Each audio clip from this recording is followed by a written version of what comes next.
সম্মানিত ভিউয়ার্স, প্রতিদিনের মতোই আজকে আপনাদের মাঝে একটি গুরুত্বপূর্ণ টপিক নিয়ে উপস্থিত হয়েছি। আজকের টপিকটি হলো মূলত ভিটামিন ই ক্যাপসুল।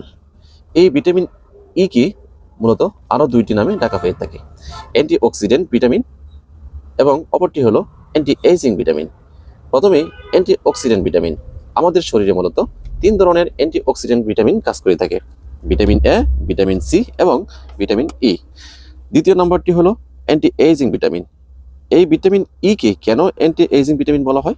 মূলত বয়স বেড়ে গেলে আমাদের কপালে যেমন ভাঁজ পড়ে, চোখের নিচে কালো দাগ পড়ে, স্কিনের গ্লো ভাবটা কমে যায়।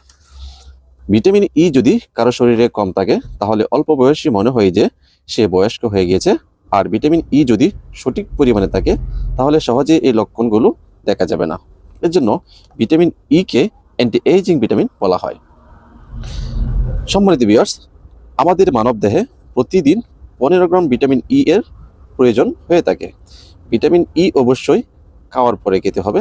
খাওয়ার আগে ভিটামিন ই গ্রহণ করা খুব একটা কার্যকর হবে না।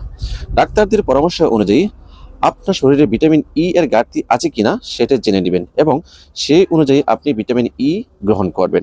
যদি আপনার শরীরে ভিটামিন ই এর ঘাটতি না থাকে, তারপরে যদি আপনি এই ভিটামিন ই গ্রহণ করেন তাহলে এই ভিটামিনে আপনার শরীরে টক্সিসিটি বেড়ে যেতে পারে। আর টক্সিসিটি বেড়ে গেলে হিমোরেজিক স্ট্রোক নামে একটি রোগ আছে, সেটা দেখা দিতে পারে।